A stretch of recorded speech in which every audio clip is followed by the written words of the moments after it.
Hello and welcome to NFL Week 6 predictions with Greg. So, comment your predictions down below as always, and Greg will introduce himself. Hi, my name is Greg. You may have recognized me on the channel from Greg and Devin Food Devourers. I'm here as a special guest and going to be a recurring co-host of these NFL predictions that are coming to you weekly. So enjoy. So, this is my slide. You see, my record last week was 10-6. My overall is 47 wins and 33 losses. I say that like my boxing record, or how boxers say it, but you see, 49ers and Dolphins fan. Very cool. Greg made this, so good job. And now on to his slide. As I said, my name is Greg, and to recap last week, I went 8-8 as my record, bringing my overall score up to 10-10. As you can see, I'm an avid Saints fan, and we hope you enjoy our predictions. So this is my slide. You see, this is the new format we're doing. So I have the Commanders winning 24-17. You can see I put some pros and cons there if you'd like to read them. So, yeah, Washington, they have a worse record than the Bears, but I still think that they're due for a win. Both teams are not very great, but I like Washington in this game. So, pass it on to Greg now. Well, in Week 6, we have the Washington Commanders going up against the Chicago Bears. I have the Commanders winning this game 21-7. I label it the Battle of Mid and Worse. I believe the Commanders have their strongest point at their wide receiver depth chart with Curtis Samuel, Terry McLaurin, although he's gotten off to a bit of a rocky start. I believe their defense has done a bit better in that sense, and I think Carson Wentz has been playing well, but who knows what the future has in store for him. I also believe that the Bears are not that good of a team. Justin Fields is still looking pretty raw, although he is mobile. That is a good thing. He just needs to know how to up his awareness in the pocket, and pretty much every other position needs a little bit of work, except for David Montgomery performs pretty well if he needs to, and their offensive line is one of the worst in the leagues. So I have the Commanders winning this game 21-7. Okay, Ravens Giants. I originally had the Giants winning this game, but much like last week where I said that the Ravens can't lose at home twice, I switched my pick and took the Ravens. I forgot his name, but the Giants defensive coordinator, I believe, was the Ravens defensive coordinator. So I think that defense should play really well, and they should have Lamar Jackson figured out. So this was a 50-50 game for me, but just Justin Tucker also had a lot to do with it, because if they get into a tie game, which I think they might be tied at 24, I think Justin Tucker gets it done. So you see my pros and cons there, and yeah, that's my prediction. For the Ravens-Giants game, I believe I'm labeling this game keep it on the ground game. I know Lamar Jackson has great quarterback capabilities and can pass the ball pretty efficiently, but I believe that as a mobile quarterback, he'll be running a lot in this game, along with Saquon Barkley, being the best running back in the league right now. I think the offense on both these teams is just immaculate. Mark Andrews adds to that, being one of Jackson's favorite targets. I do believe that one of the more inconsistent parts of the Ravens is that they have some very close games, and I also believe that their defense is also one of the Ravens defense is the worst, one of the worst defenses in the league when it comes to guarding wide receivers, and the defense just does not know how to keep it out of the air. So that is the one thing that the Ravens do have to deal with. Again, back to the Giants, their one weakness is injury, of course, with Saquon Barkley being the main part of that. He's been carrying the team for the most part so far, and the tackle Evan Neal. Evan Neal's big guy, 6'7", 350 pounds. But the thing is, he is rookie. He got drafted just this year, and he's already is tied for the most sacks allowed in the NFL at 5 so far. So I have the Giants actually winning this game because I believe that they're just a little bit more put together and that the Ravens defense can't get it done against Daniel Jones. I have the Giants winning this game 13-24. Hey, Jaguars, Colts. I have the Colts winning this game, getting their revenge on the Jaguars. Um, Jaguars have been pretty solid. They've lost their last two, I believe. One to the Texans, which is somewhat embarrassing. But their special teams is good. They got two alright running backs. Head coach looking good. Trevor Lawrence did not look good against the Texans, but hopefully he can bring it back against the Colts. But I think the Colts, if the Jaguars are a real team, the Colts have proven that they do better against better teams. Beating the Chiefs, for a good example. So I have the Colts winning this game only by 3, though, so I can see this going either way. When it comes to Jacksonville Jaguars and the Indianapolis Colts, this is a just in, just out quarterback shootout, with the just in quarterback being that in 2-year quarterback for the Jags being Trevor Lawrence, and the just out, slightly used quarterback being Matt Ryan. His performance slightly declining as showed in his game against the Denver Broncos and the Broncos defense. I believe this Jacksonville Jaguars team is a pretty put together team compared to about 2 years ago. They obtained Christian Kirk as wide receiver 1 over the offseason, paying him what many people thought was a bit too much for him. But Kirk has made some solid plays and shown his haters that he is not to be messed around with. The Jaguars also have the ability to have somewhat of random blowouts, whether that be against the Chargers, blowing them out in a game, or against actually the Indianapolis Colts themselves, which they won 24-0 a couple weeks ago. I believe some of the weaknesses of the Jags is that they lose a lot of close games. Their record would be a lot better. They would not be 2-3. They'd be more about 4-1 if they didn't lose those close one-score games. I think another weakness is actually Christian Kirk himself. Although a good playmaker, there are weeks where he just disappears from this offense, and I think that's a problem for now that they will have to figure out in the future. Another one is their offensive line. Not exactly the best. Needs some work. But I mean, what else doesn't need work in the NFL? So, and as for the Indianapolis Colts, I believe, as we saw on display last week on Thursday Night Football, that Alec Pierce can be a solid playmaker in this offense. That Michael Pittman isn't the only receiver that Matt Ryan needs to throw to.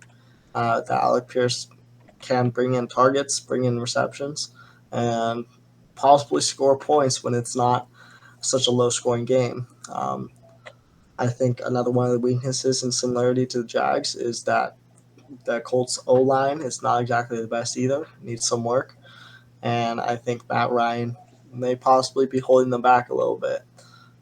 He's great. He's a solid quarterback, has been for years, but his age is somewhat showing in these past few games. So I have the Colts actually coming back with a revenge game against the Jags from losing 24-0 to winning 17-6. Patriots, Browns. You see, I have a close game. I feel like this home field advantage is everything in this game. If the Patriots at home, I would take the Patriots. Browns at home, they get the W, 28-26. Both 2-3, but very different records in their divisions. Patriots are 4th, Browns are 2nd. So we see some pros with the Patriots. Is our offensive line, head coach, of course, running back. Browns with Nick Chubb and Kareem Hunt, very nice. Both offensive lines, maybe best in the league. So it will be a fun game. for the running backs. If you have these running backs in fantasy, it will be a fun game for you because I think that this is going to be a run game all the way, unless Zappy is, of course, the new Tom Brady. But I do not think so. But 28-26, I got the Browns winning this one. Patriots versus the Browns. Zappy versus Garrett. How will he hold up? And how is Nick Chubb going to go to town this week? I believe the Patriots are a solid team. The only thing holding them together really now is Bill Belichick. With their starting quarterback, Mac Jones, out, they have Bailey Zappi. And I think the coaching is really the only thing that is holding this team together. Their weakness is, of course, Zappi, not exactly being starting material, not exactly starting too many games in his career at all. And he's never faced a defensive line, including Myles Garrett, before, which may be a problem for the Patriots this coming week. As for the Browns, I do think that the Browns have the most solid run game in the NFL. I think they have the best running back room in the entire league. Again, as Dylan said, with Kareem Hunt and Nick Chubb. But I do think one of their weaknesses is finishing the game. They have a lot of close games, some that they've won, some that they've lost. And I think if they just finish the game, then they'll astronomically have a better record when it comes to the rest of the season. So I have the Browns winning this 28-14. Bengals and the Saints. Greg is a Saints fan. Many of you know this. Unfortunately, I don't see them winning. I think the Bengals will win. The Bengals have been pretty inconsistent throughout this year, which I actually predicted. So good on me for that, I suppose. But another team that's been inconsistent is the Saints. Not all their fault. Injuries had a lot to do with it. But I could definitely see the Saints winning this game if Taysom Hill scores 4 touchdowns again. But I think that this Bengals defense should hold up. Offensive line's a bit of a problem. I think the Saints will sack Joe Burrow a lot in this game. I still have them scoring 31 points because I feel like the Bengals will figure it out eventually, hopefully. And I think this will turn into more of a passing game than it will a running game. So I have the Bengals winning 31-24. When it comes to the Bengals and the Saints, I have the Saints winning in a narrow game, up 24-21 against the Bengals. I have this game labeled as Sack City because I believe that Cameron Jordan will go off on this Bengals offensive line, that Joe Burrow will get hit a lot in this game, and I think they'll figure it out, but I don't think they'll have enough time left to mount any sort of comeback against the Saints. I think some of the strengths of the Bengals is just having healthy quarterbacks, having healthy wide receivers, just generally stuff like that. I mean, T. Higgins had some injury problems, some injury concerns as of last week with the Ravens, and hopefully that won't come out to haunt him this week. But I do think the largest and most obvious reason that the Bengals have any sort of weakness is with their offensive line not being exactly the best as portrayed last year in the Super Bowl. I also believe when it comes to the Saints that a healthy offense is the best offense. The Saints have been riddled with injuries when it comes to star wide receivers like Michael Thomas, Jarvis Landry, and now a concussion scare with Chris Olave. They have also had some back issues with Jameis Winston, and many others that have held this team back from having a winning record so far.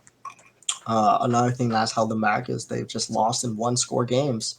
They lost in tight games. If they just come back and play hard, then they'd be able to win those games, and they'd have a better record all in all. So another thing that is somewhat holding them back is the inconsistent play calling. I think just keeping a solid offense is the best offense, that there doesn't have to be back and forth, back and forth. Obviously, with the quarterback change from Winston to Dalton to, as of last week, even Taysom Hill for a little bit, I think is something that is going to need a little bit of change for each play, but is something that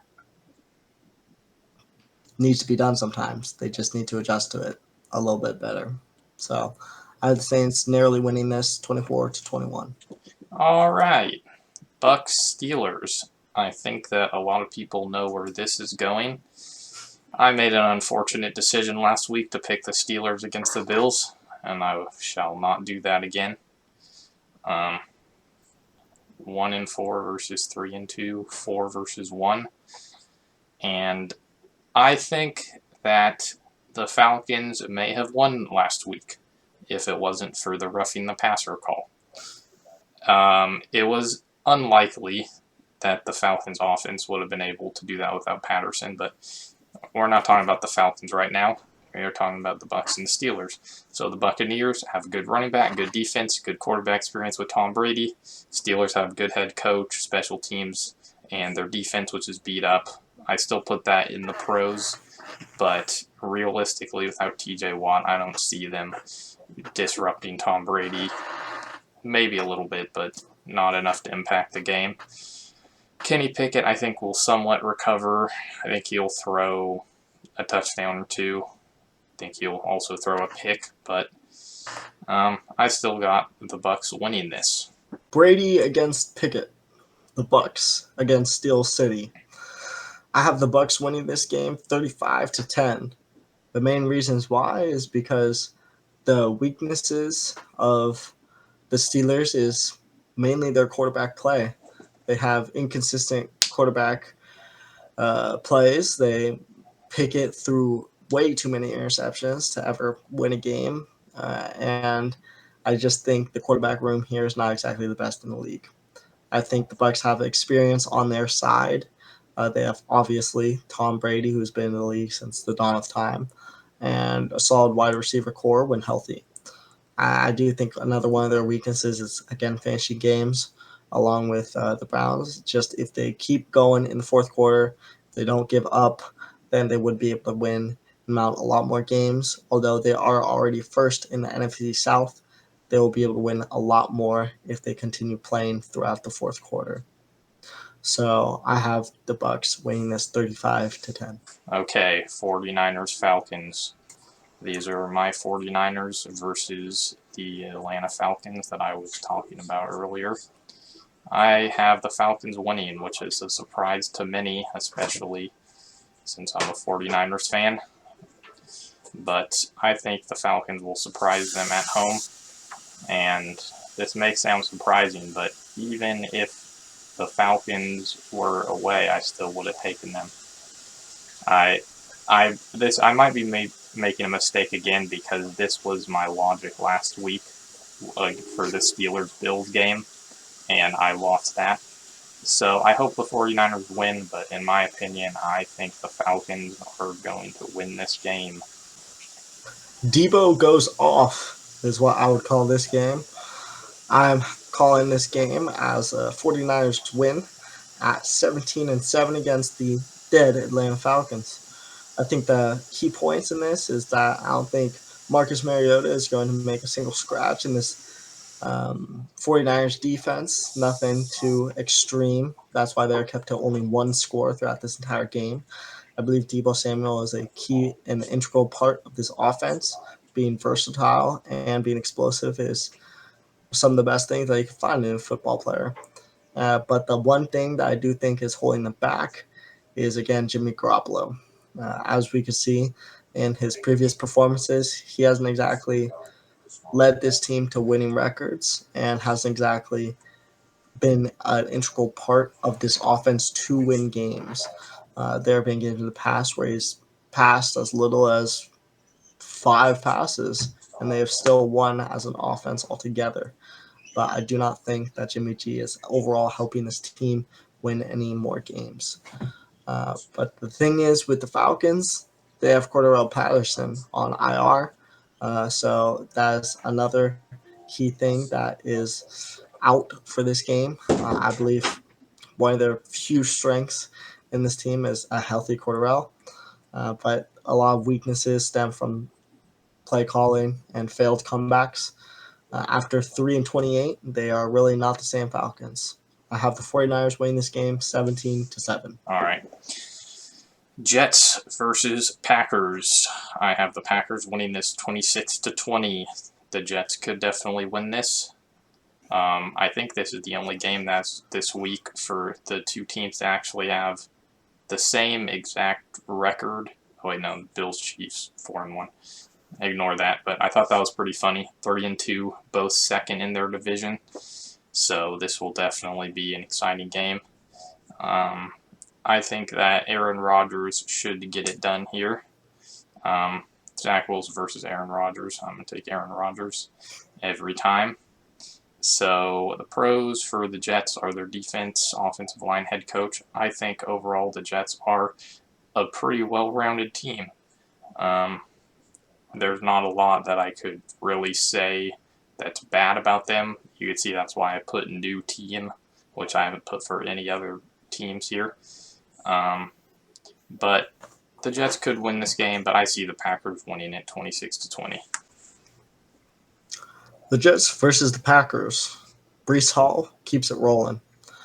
I think one of the key strengths in this Jets offense is in Breece Hall and that of Garrett Wilson as well. They are solid players and they are young, and which I do think means that they have a lot of potential. This does not mean that I don't think Zach Wilson isn't good. I just think these are some standout star players from the past weeks. I do believe one of the weaknesses really is just not running the ball sooner, taking less chances in the air, as seen with Wilson and his interception rate as of last year. Not exactly the best in the league.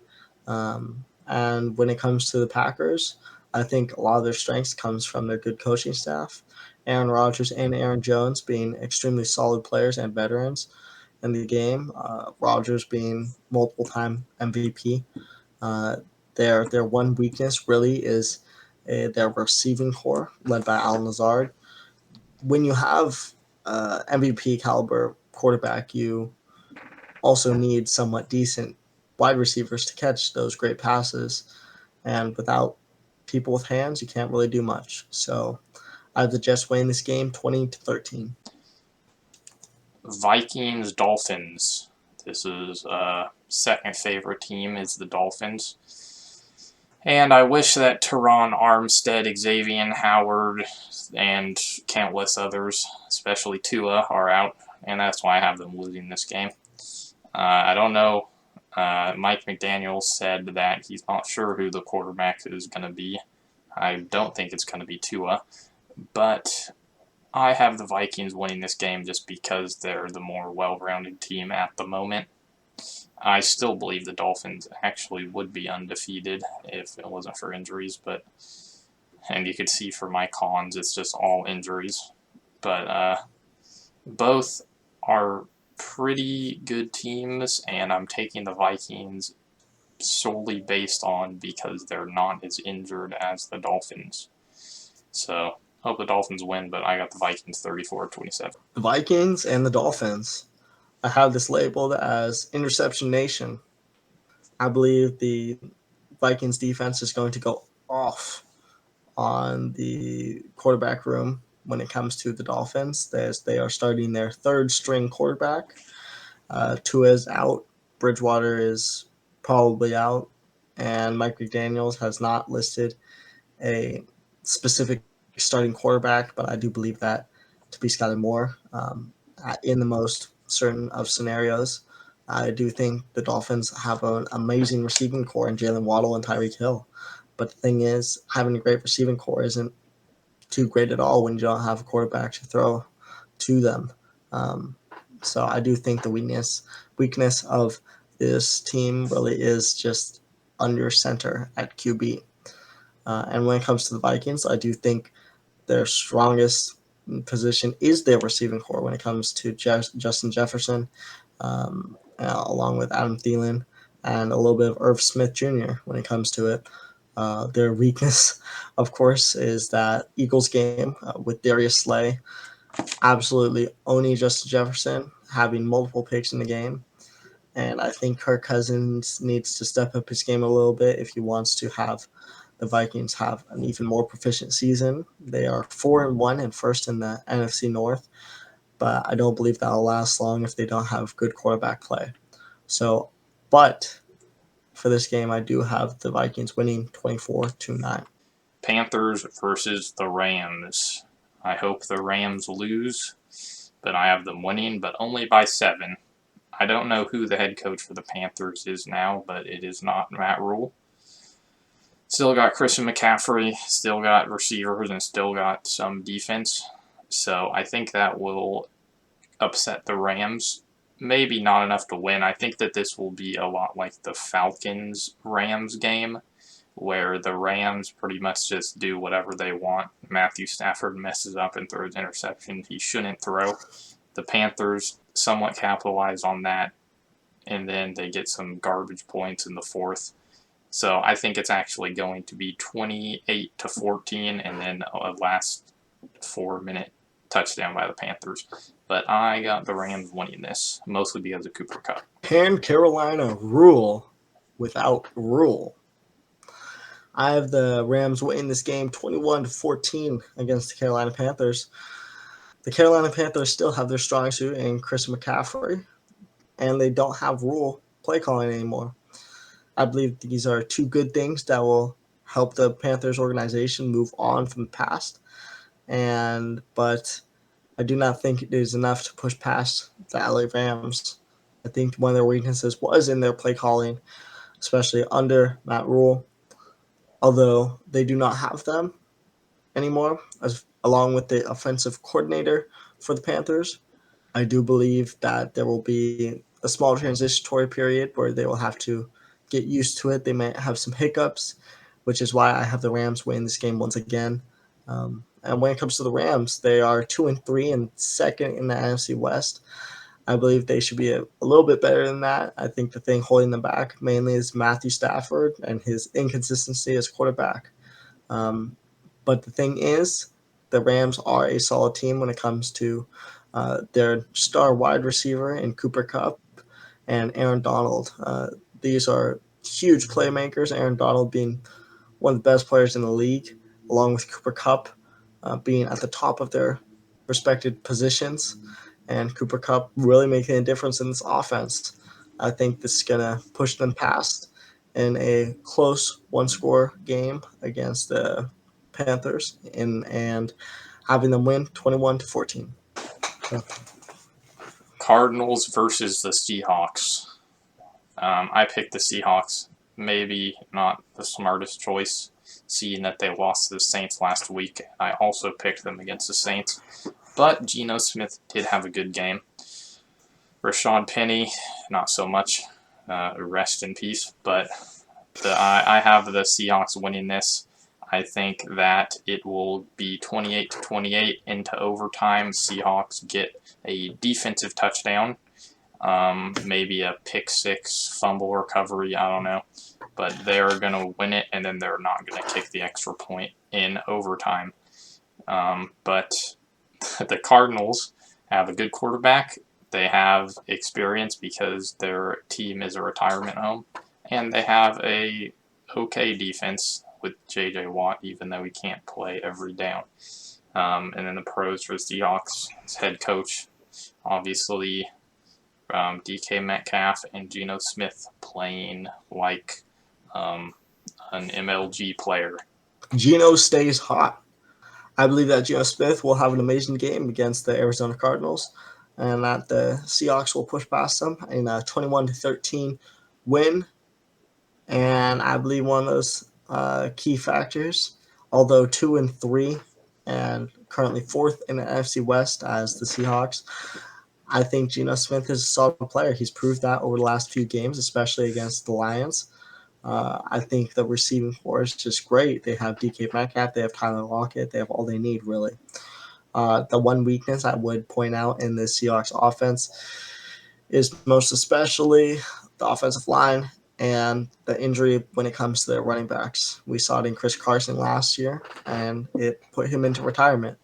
And here again, we see it with Rashad Penny being injured once again, having Kenneth Walker have to come in for this Seahawks offense.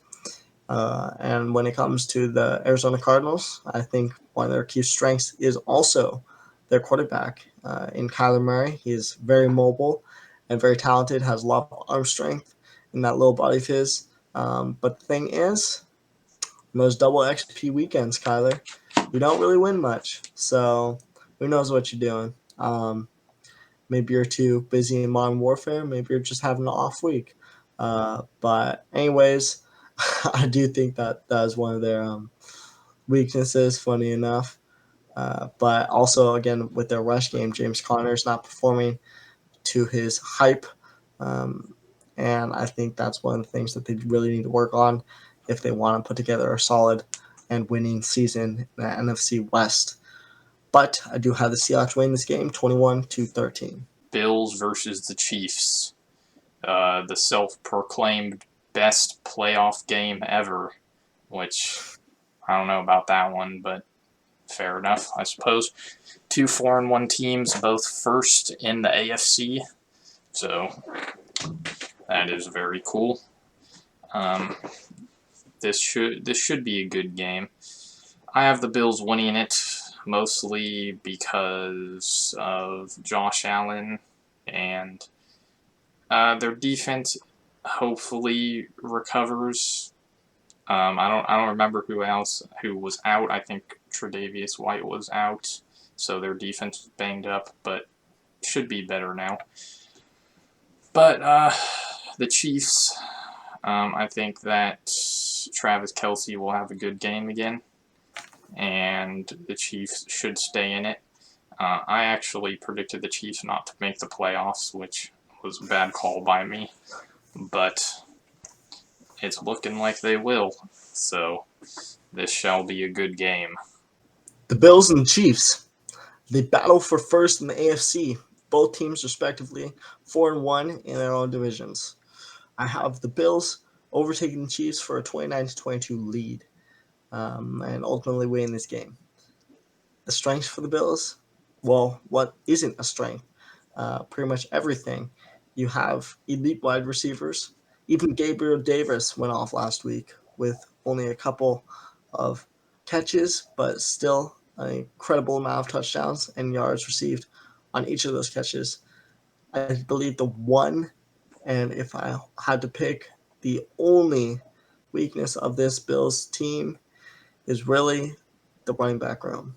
Devin Singletary hasn't put together an extremely solid season in forever, and I think that's the one thing that may be holding them back. Again, Josh Allen being as big of a stature as he is, being a mobile quarterback, and being just a big guy all around, being able to move the ball and move the chains is extremely important to this offense as well. When it comes to the Chiefs, being 4-1 is pretty easy when they have Patrick Mahomes and Travis Kelce on the same team.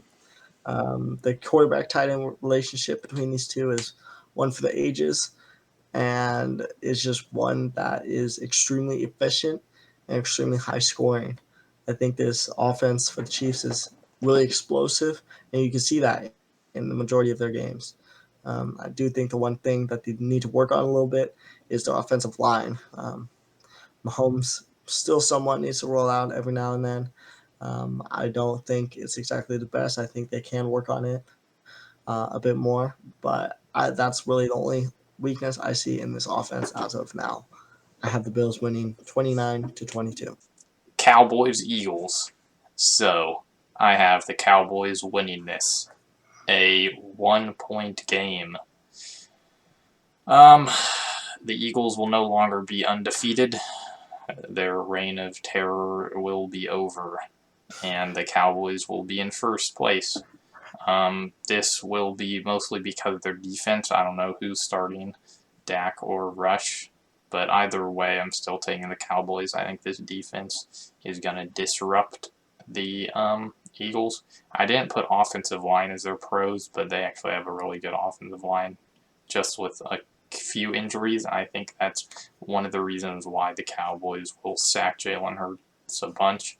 I think the Cowboys will get out to a 14-3 lead, and then the Eagles will start bringing it back and then Eagles take the lead in the fourth. Cowboys get a touchdown, get the extra point, and win the game.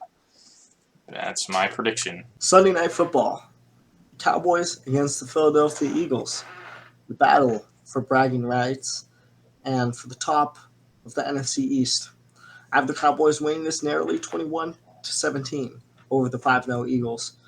I believe the Cowboys defense will put a stop to the rolling train that is the Philadelphia Eagles 5-0 season so far. I believe Ezekiel Elliott and Tony Pollard will put together an amazing game.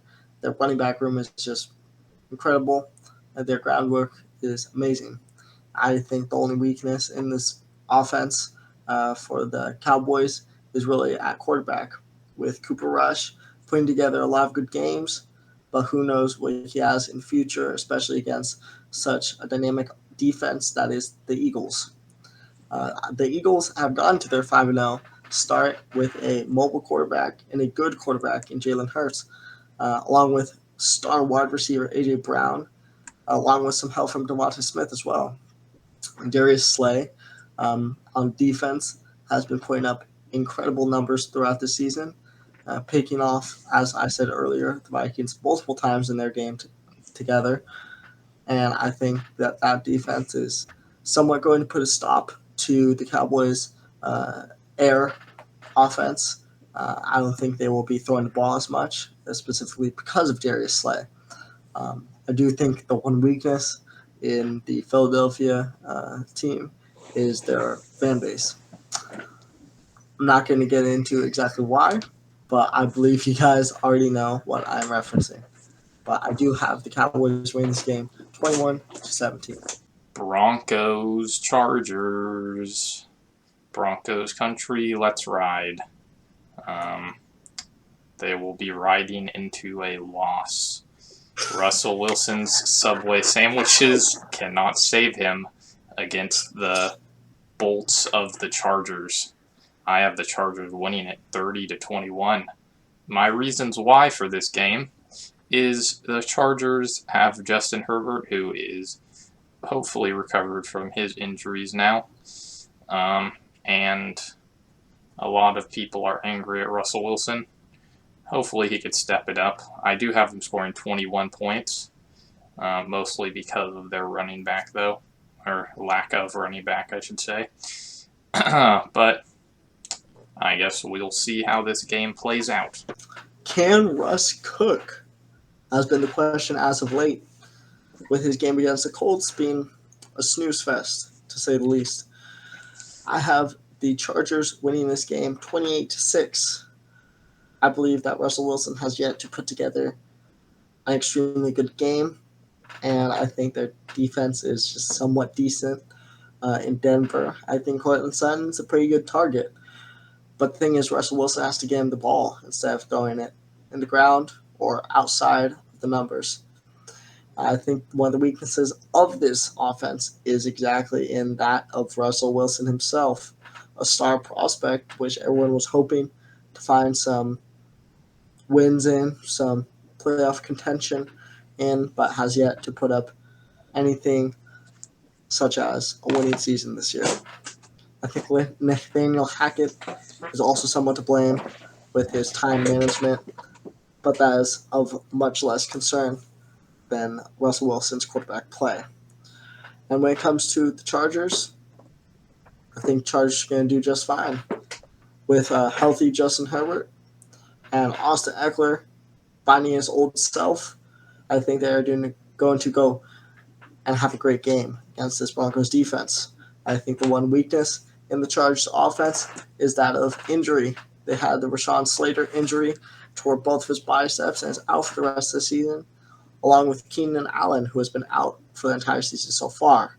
He has yet to make a return, making Mike Williams wide receiver number one in this offense. Mike Williams can put up numbers. Mike Williams can put up points. But the thing is, that's one thing that's holding them back from achieving greatness in the return of Keenan Allen. I have the Chargers winning this game 28-7. Thank you for watching this week's predictions. Next week is week 7, and it will be the same format. I hope you guys enjoy this format. Greg, do you have anything to say? Thank you for joining us on this week's edition of NFL Predictions Week 6. Make sure to comment your thoughts down below and some of your predictions as well. We'll be using the same format as Dylan said from here on out, and I will become a new co-host to this ongoing show. Thank you for watching. Logging Goodbye. off.